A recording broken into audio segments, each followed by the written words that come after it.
Hi, I'm Simone. I'd like to introduce you to the Autism Action Plan, which is a functional medicine program for autism spectrum disorder. It's geared primarily towards families as well as any children with autism, because at the end of the day, if you have a child who is showing tendencies towards autism, then it's the whole family that's affected, not just that one child. It's a program that can benefit you as a family and also help you to explain things to other friends and family. And maybe they would want to watch some of the videos as well. And it gives people a real overall view about how functional medicine can help with autism spectrum disorder, regardless of whether people have been diagnosed or not. So my name's Simone Buna, and I'm a health strategist and director of Barefoot Medicine Limited. I've been in practice for about 23 years now, working in natural healthcare since leaving the corporate world in 2001 following the full-term stillbirth of my first son, Alex. At that time, I wanted to get out of the boardroom because I was certainly bored and do something more meaningful with my life, which is what led me to set up Barefoot Medicine. I wanted to do something more meaningful with my life. So I went back to university and did another degree, which was in Chinese medicine, which took 4 years. Then I did postgraduate studies in herbal medicine. That was another 2 years. And then after that, I studied nutrition, whether it was Chinese dietary therapy or Western nutrition, and various other body therapies like Swedish massage, Indian head massage. So bringing it up to date now, I'm a senior associate with the Royal Society of Medicine, and I've got over 23 years of experience running my own healthcare clinic. During that time, I had a lot of success with my fertility patients in helping them to conceive naturally.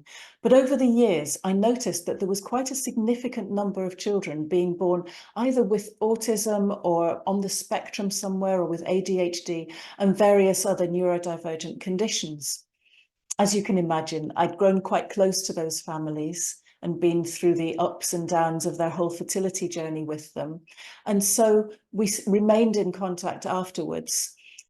And I got to see them through the next stage of parenthood as they struggled to find out more about autism and what they could do for their children. Obviously, these sorts of people are people who want to do things as naturally as possible. That's why they came to me in the first place, to help them conceive. And so I then developed a tremendous interest in what we can do using food as medicine and using our lifestyle. And they were just as motivated to learn as I was. So in many ways, at that point, we learned together.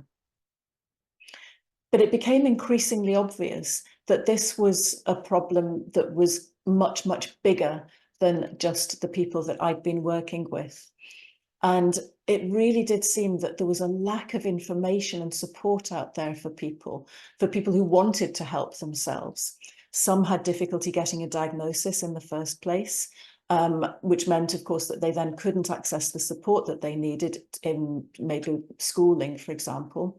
And then other people I found were afraid to get a diagnosis of autism because some maybe thought there was stigma associated with that, but others thought that because there's a lot of comorbidities that can sometimes go with autism, that their child would be written off as conditions being just part of autism. It's just because he's autistic or just because she's autistic. Whereas if they didn't have that diagnosis, many of them felt that they would have more of a voice. So I realized it's a really broad and complex issue, and everybody is affected differently. But the one thing that was consistent throughout, of course, is that there was an overall lack of support, a lack of information, difficulty getting a diagnosis, and really significantly, difficulty in getting advice and information about what can be done to help your child naturally. So that's basically what led me to where I am today, with putting together this program to try to help people as best I can using functional medicine for autism spectrum disorder. All of that then led me to develop and trademark a daring approach to healthcare. So daring stands for discover. The D is for discover, because we want to get to the root cause of what's going on, not just look at the symptoms. The A is for analyze, which means test, don't guess. So let's use non-invasive tests. So I don't do blood tests. I tend to use stool, saliva, urine, finger prick tests, and breath tests sometimes. But the main thing is that they don't involve a blood draw. So all of these tests can be done at home, which of course is much more convenient for you as parents and definitely much less stressful for your child. So I use these tests to help me personalise your healthcare strategy, which brings me on to the R in daring, which stands for report. And this is where you have a personalised healthcare plan that's based on your unique story. What has brought you to where you are today?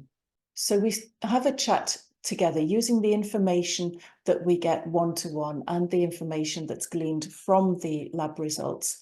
And then that helps us to understand what has led you to this point today and what your body needs.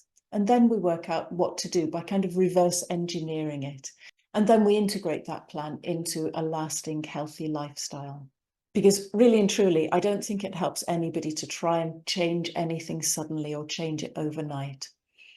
And particularly when we're talking about children who are neurodivergent, firstly, there may be a little bit of resistance there to it, to changing anything. And secondly, because children respond so well to even small changes. So the main thing is that we can effect a lasting change. And that's the idea of having a health strategy and having this report that we can look at what needs to be done in what order. And I think, you know, we do need to bear in mind that this is a strategy that's long term. It's not about instant gratification. It's not about popping a pill and making something suddenly go away or improve or whatever it may be.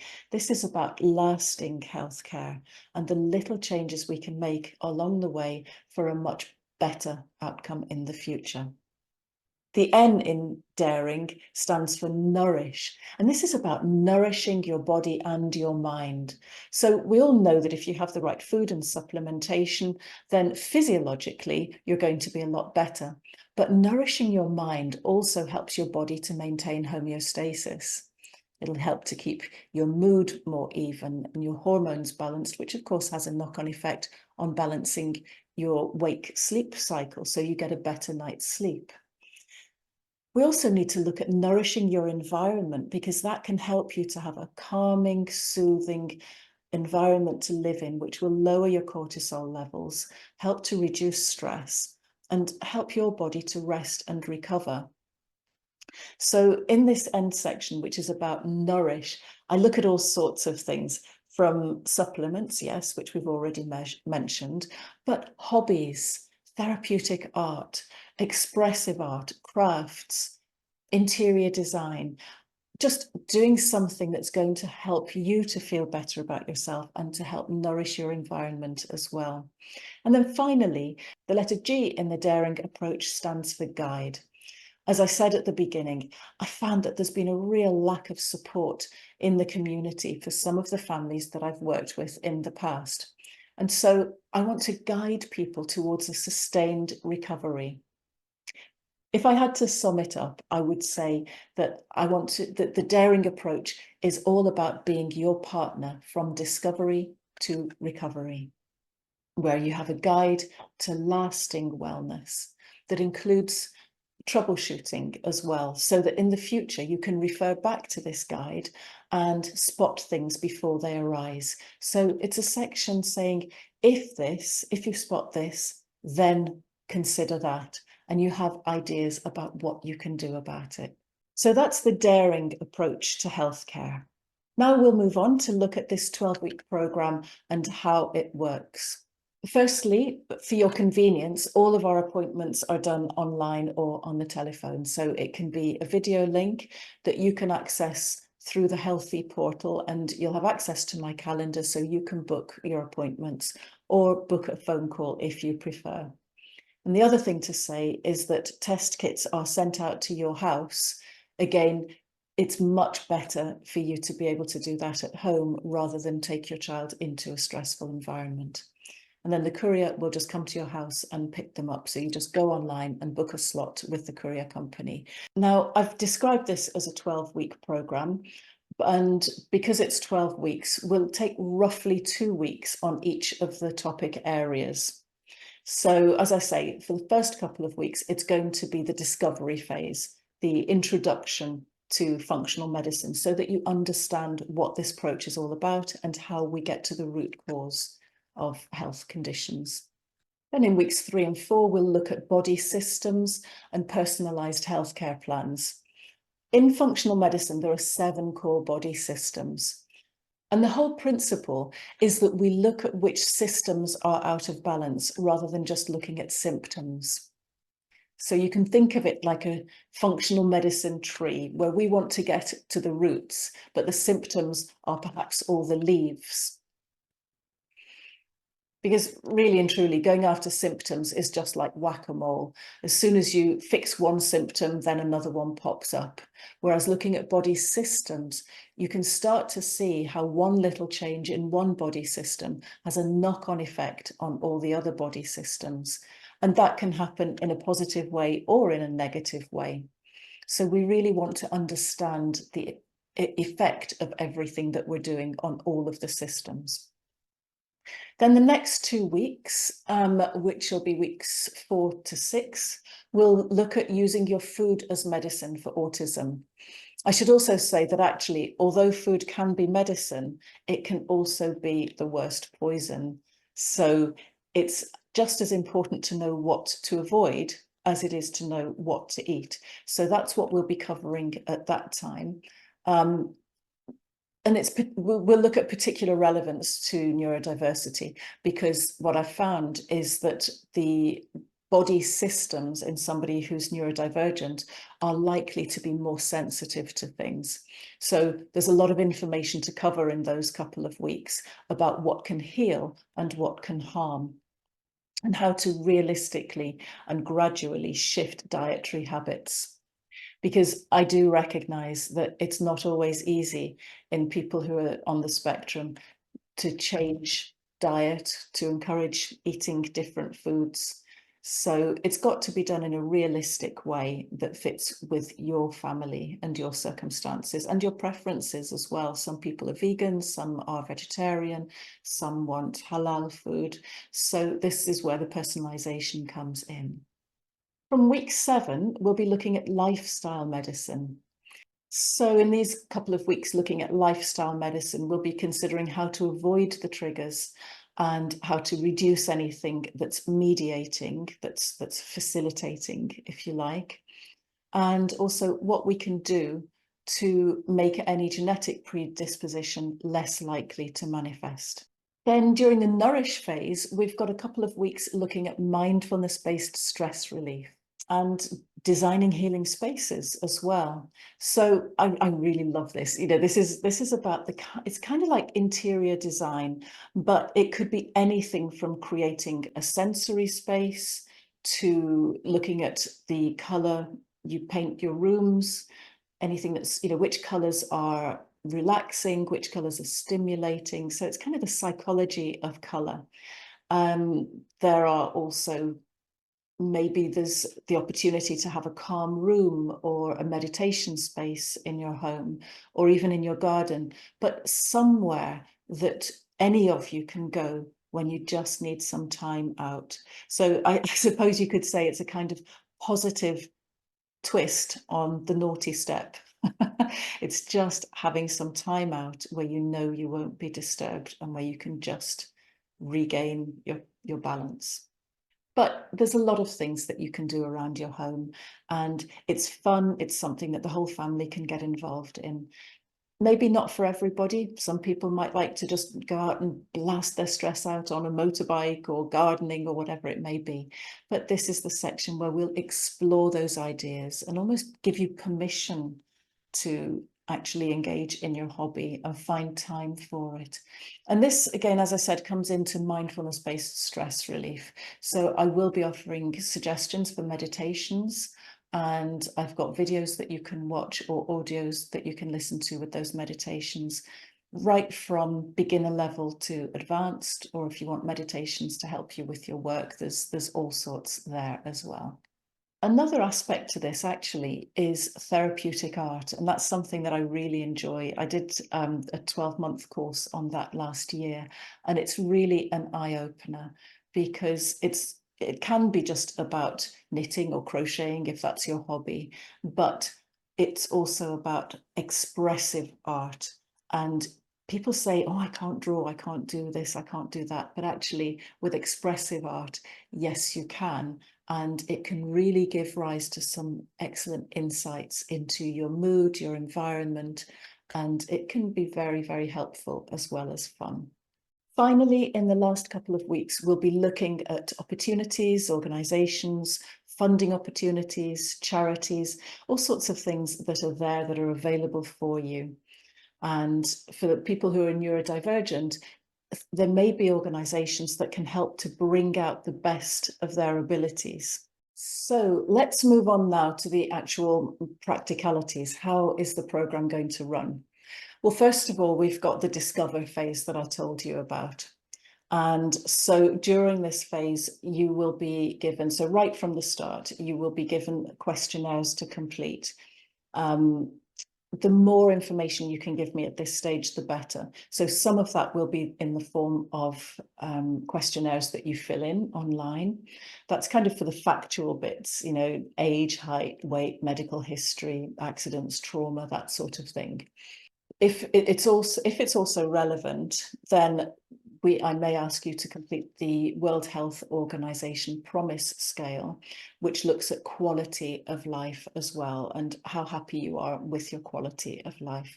But again, that varies from one family to another and depends on what you're looking to get out of this program. But the idea is that we have benchmarks at the beginning. So we look at all the symptoms, we look at all the facts, we look at your quality of life at the beginning of this program, and then we can compare it to how you are at the end.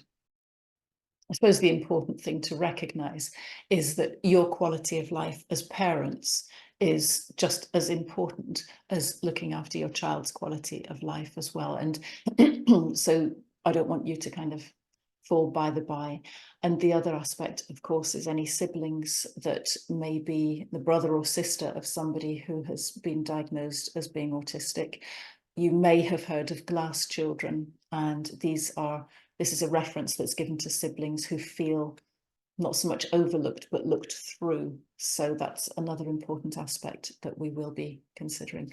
All of this is about gathering information that we can put together with the lab results, and then I can get a really good picture of all aspects of your physical, mental, emotional, and spiritual health, everything that's brought you to this point. And of course, while all this is going on, I will have sent off the orders to the lab to send the test kits out to you.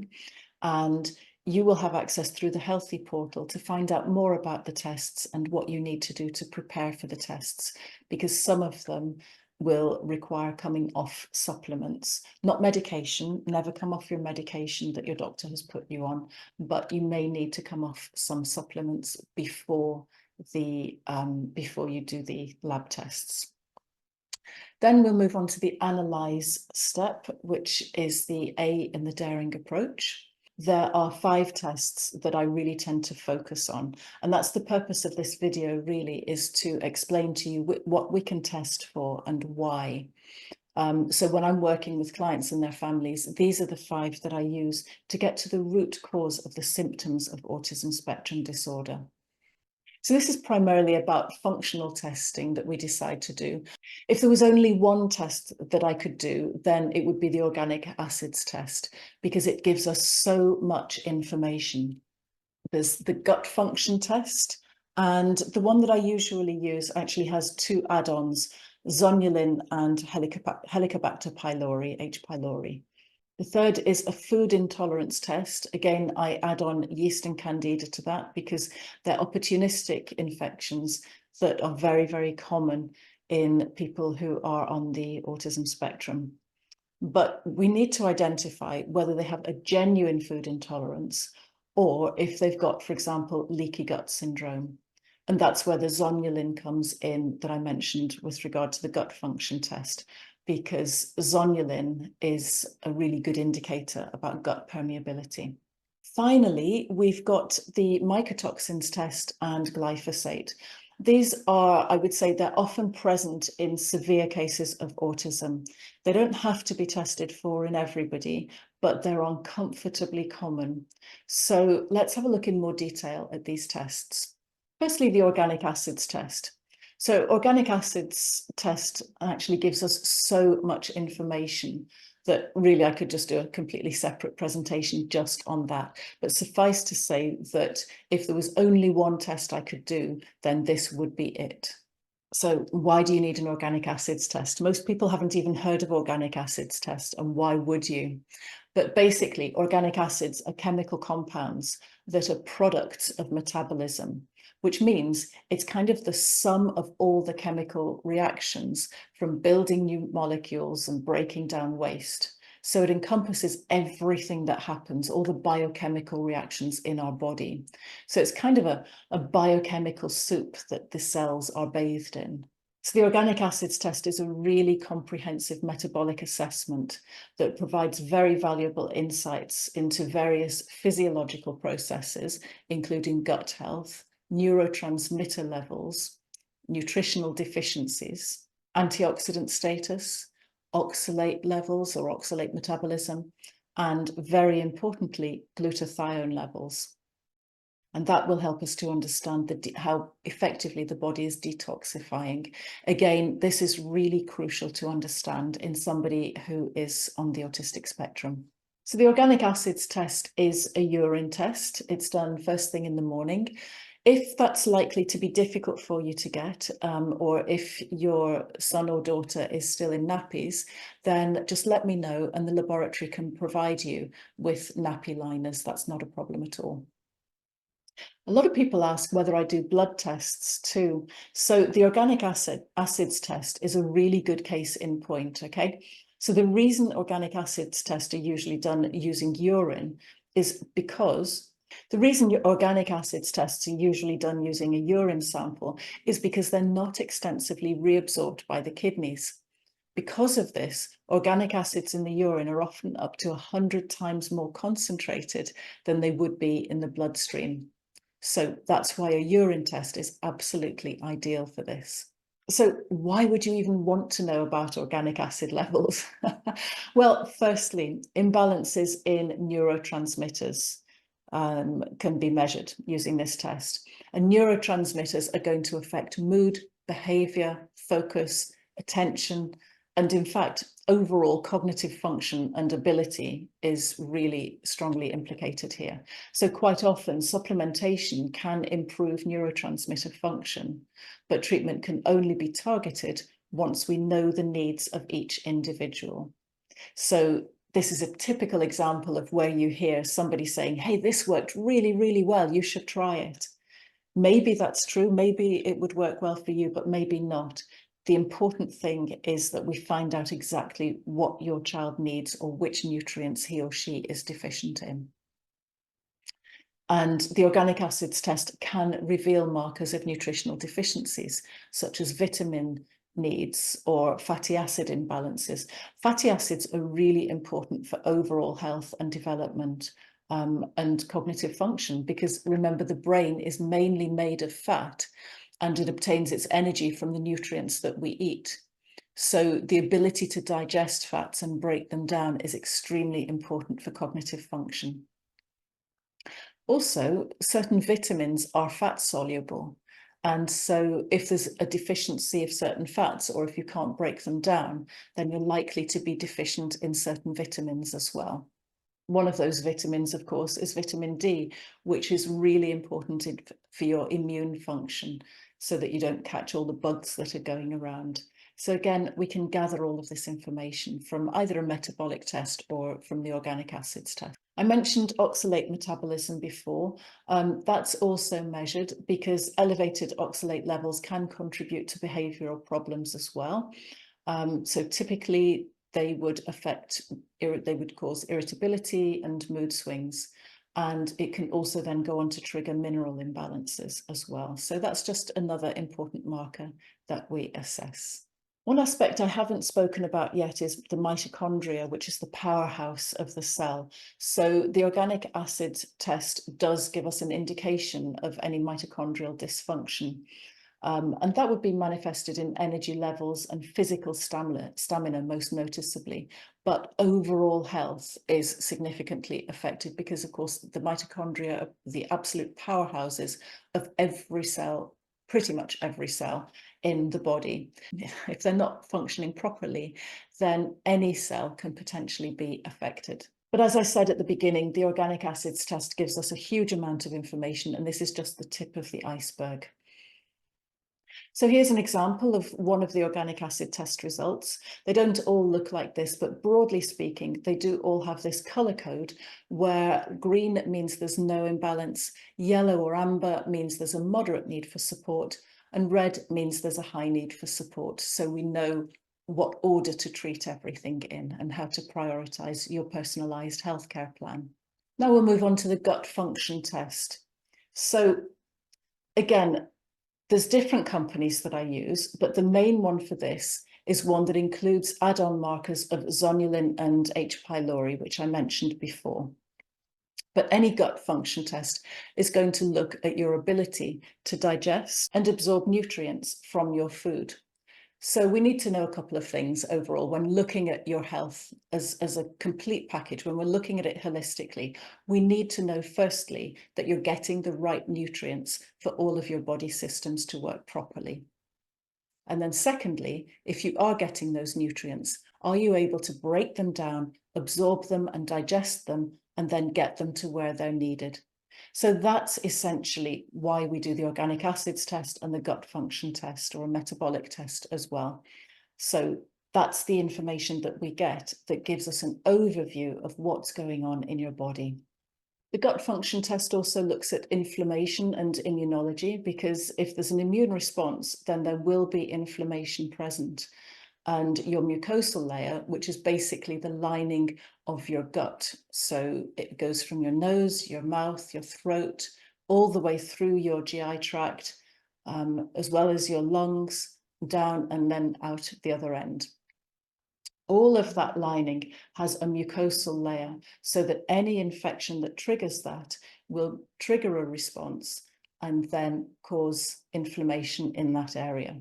So for example, if you inhale pollen, the mucus traps the pollen and then you sneeze and it gets the pollen out of your body.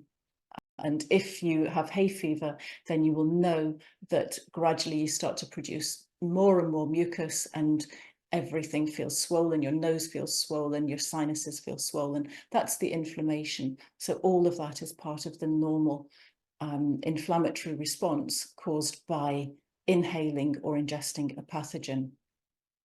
But if you've got chronic inflammation, like many people with ASD have, then your body is more sensitive to some of these foods and chemicals, and you can be more likely to get the inflammation. And inflammation or infection in the gut can transfer through the blood-brain barrier and lead to mood swings, behavior changes, and many other things that, again, it's in a video that I've made called the gut-brain barrier, and that will be in your Healthy portal.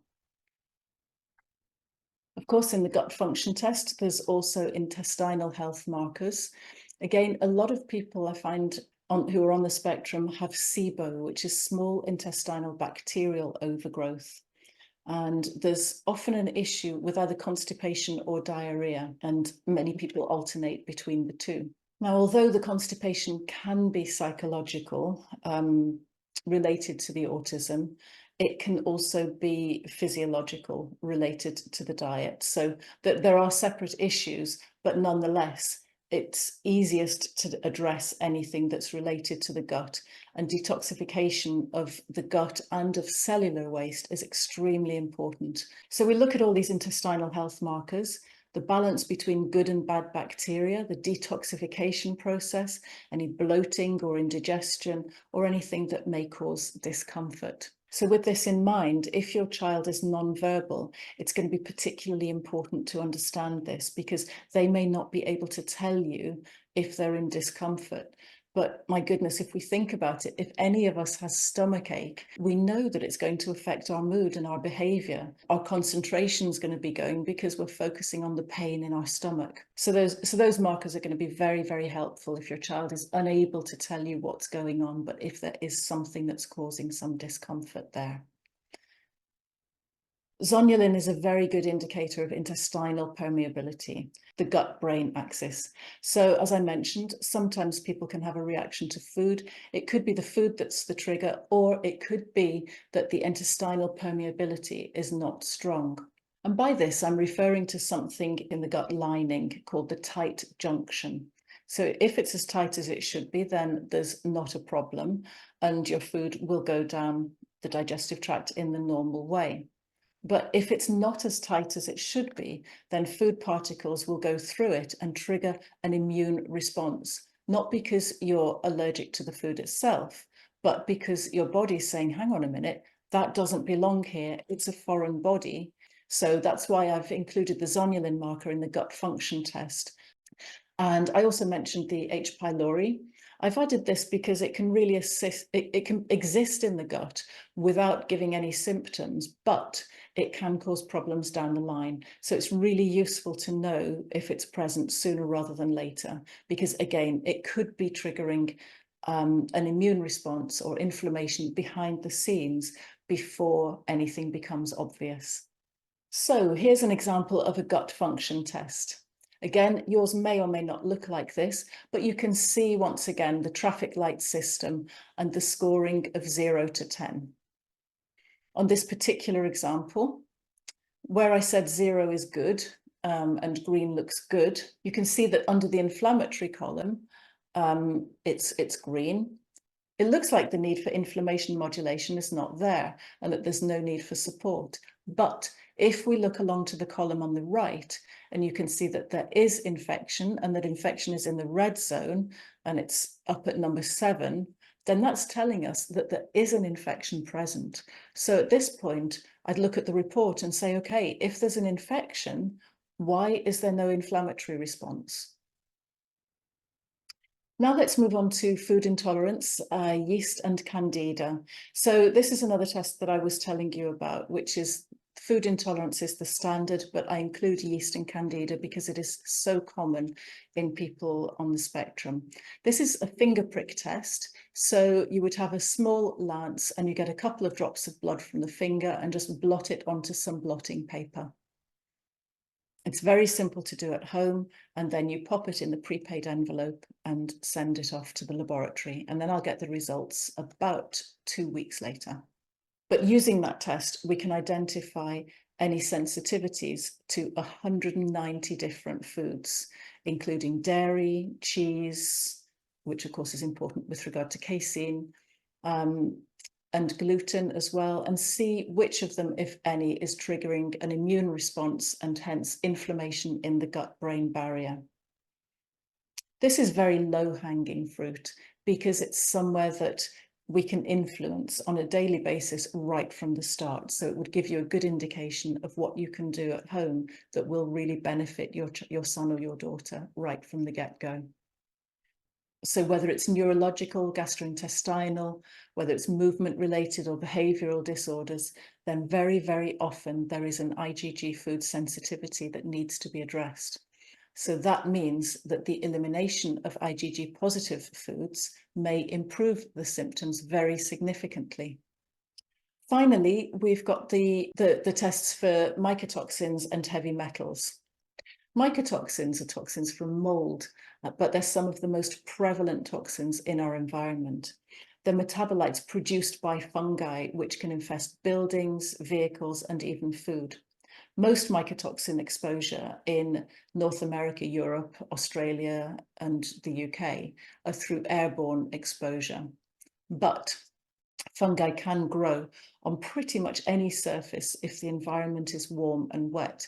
So the inner wall materials of buildings, wallpaper, fiberglass, insulation, ceiling tiles, and gypsum are all good surfaces for fungi to colonize. And then these fungi release mycotoxins into the environment, which can cause symptoms of many different chronic diseases. So again, this test is not going to be relevant to everybody, but it's definitely something to bear in mind if you've ever lived in an old farmhouse, for example, or a damp flat, a garage conversion, barn conversion, then it's very common for mycotoxins to be present. And finally, we've got the toxic elements test. So this is done on a strand of hair. And you can kind of regard hair as an excretory tissue rather than just a functional tissue. As the protein is synthesized in the hair follicle, the elements are incorporated, the toxic elements are incorporated permanently into the hair, and they don't have any exchange with any other body tissues or anything else. So scalp hair is easy to get a sample of, and because it grows an average of 1 or 2 centimeters a month, it gives us a temporal record of exposure to toxins. And it also helps us to see how they are being metabolized. But remember, of course, there's good and bad elements that are being tested for in a hair sample. So you can test for some nutrients that your body needs. So for example, magnesium would be present in the hair, chromium, zinc, copper, and selenium. And they're really important cofactors for hundreds of important enzymes. And they're also important for the functioning of many of the vitamins in the body. So levels of these elements in hair are definitely correlated with the levels in organs and other body tissues. And there they can be 200 or 300 times more concentrated than they would be in the blood or in the urine. So again, hair is definitely the tissue of choice for the detection of recent exposure to some of these toxic elements. Glyphosate is another marker that we may want to consider. And recent studies have discovered that glyphosate exposure can be a cause of many chronic health problems. It can enter the body through direct absorption through the skin, or by eating foods that have been treated with glyphosate, or even by drinking water that has been contaminated, maybe with runoff from farms. So there are studies that indicate that glyphosate interrupts the intestinal microbiome, and it can decrease the ratio of beneficial to harmful bacteria. According to the reference material from the laboratory that I use, and I quote, "High correlations exist between glyphosate usage and numerous chronic illnesses, including autism, hypertension, stroke, diabetes, obesity, lipoprotein metabolism disorder, Alzheimer's, senile dementia, Parkinson's, multiple sclerosis, inflammatory bowel disease, intestinal infections, end-stage renal disease, acute kidney failure, cancers of the thyroid, liver, bladder, pancreas, kidneys, and myeloid leukemia." End quote. Okay, so that was a lot of information about the tests. So that's the A for analyze. Now we're going to look at the report as part of our daring approach to healthcare. So this is going to be your personalized health strategy that takes everything we've been discussing into consideration. We use the lab results to guide short-term supplementation with a view to, in the longer term, incorporating whatever nutrients are deficient into your meal plan. So it's short-term with supplementation, but a longer view of lifestyle and dietary change if necessary over a period of time. This is why the personalized lab tests, giving us as much information up front, can really help us to identify the low-hanging fruit. So I mentioned part of this is lifestyle change. Now, I have said that this is a 12-week program, but really and truly, it's about creating a foundation for health going forward, both physical and mental health. But the point is not that it's actually 12 weeks. The point is about the order in which we do everything. So we begin with detoxification, then we look at short-term supplementation and introducing them gradually. So overall, the report is going to be about personalizing this this plan, this health strategy, to meet your needs in a way that will fit in with your family. And it'll be a document that you can refer back to, and one that will include a kind of troubleshooting section, so that in the future you can refer back to it if you start to see certain things cropping up again. And integrate. So integrate is where we actually take all the brilliant ideas that we've put together and agreed so far, and we work out how to integrate that into your daily life. One of the things that will help you a great deal is the health portal, where I will upload all the advice, the meal plans, there's courses, there's crib sheets, reference material from the Institute for Functional Medicine and from charities. So there's going to be a lot of information there for you to download at your convenience. Equally, of course, you'll have everything in one place. So if you need to work with other healthcare professionals or share the lab results with anybody, then you can just open it up on your tablet and share the screen with them. And this can be particularly helpful if you get fed up repeating yourself and saying the same thing over and over again, and also trying to remember everything that people tell you and all the advice that you get. You'll have it all in one place, because there is a lot to take in, in a relatively short space of time. I'm sure nobody ever foresaw where you were going to be at this point. And so it's difficult to prepare for something like this. So there's a lot of information coming at you, and being able to refer back to it is really important, just in your own time. Of course, the platform is GDPR compliant and HIPAA compliant. There's a chat facility on there as well. Works the same as WhatsApp, but it is much more secure. So this means that there's that you have access to me in a secure way. And also it means that I know where to look for messages from you, rather than hunting through different email accounts or WhatsApp or Telegram or all the other different options that there are now. So you can use that if you've got quick questions.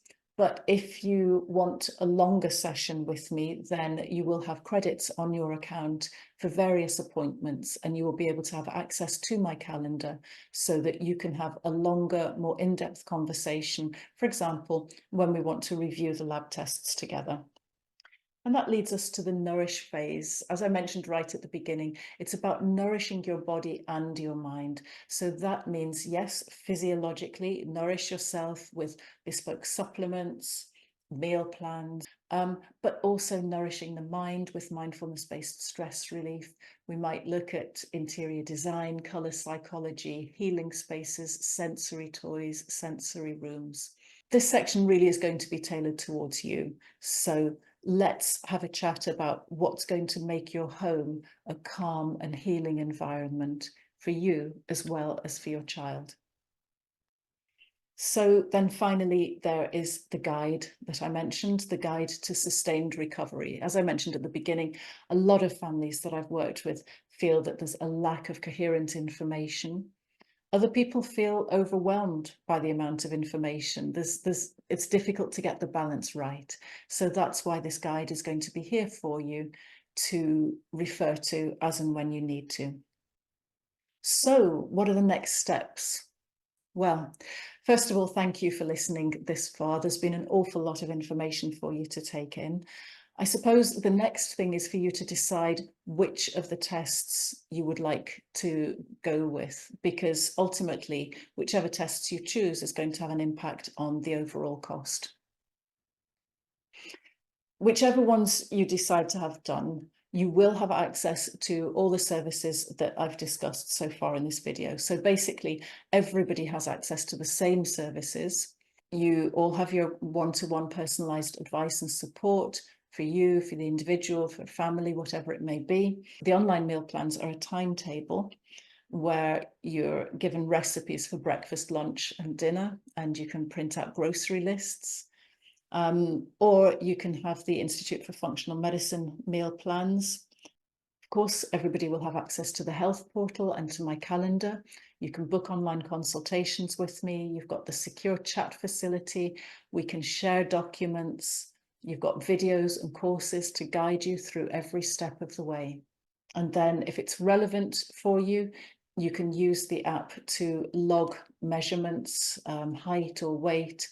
You can attach a Fitbit, even if that's going to be relevant. So there's lots of things that you can do through the Healthy Portal as well. So the Autism Action Plan is an online program that gives you the education, planning and structure that you need to know what to do. And you can take out of it what you need at each stage as and when it becomes relevant to you. So as I said, the price is governed by the tests that you want to have and the consultations that go with those tests. So if we look at the bronze package, that's the one that includes the organic acids testing and also the gut function test with the add-ons that I mentioned of zonulin and H. pylori. So that bronze package costs £2,500. So that's the bronze package. The silver package is the same, but includes the food sensitivities test and the hair strand test for environmental toxins. And that is 3,500. And finally, if you want to go for everything and have the gut function, organic acids, food sensitivities, heavy metals, environmental toxins, and glyphosate, then that's 4,500. And those prices are all inclusive of the courier fee and the appointments that you have with me. So finally, if you want to reach out to me to discuss any of this further, or if you have any more questions, then here's my phone number, my website address where you can book a free chat with me, or my email address, which is barefootmedicine.co.uk. If you've got any more questions that I haven't covered here, I'd be delighted to have a chat with you. Just as a reminder, my name is Simone Booner. That's B for Bravo, Uehner, Simone Booner. And I'm sure that the functional medicine approach to autism is new to most people watching this video. So thank you for sticking with it to the end. And please do get in touch if you've got any further questions. Otherwise, if you've decided that you do want to go ahead, then you can use the booking link or my contact details that I've sent to you on the Healthy Chat. So thank you again very much for your time, and I hope this video has really given you some food for thought and been very interesting and helpful for you.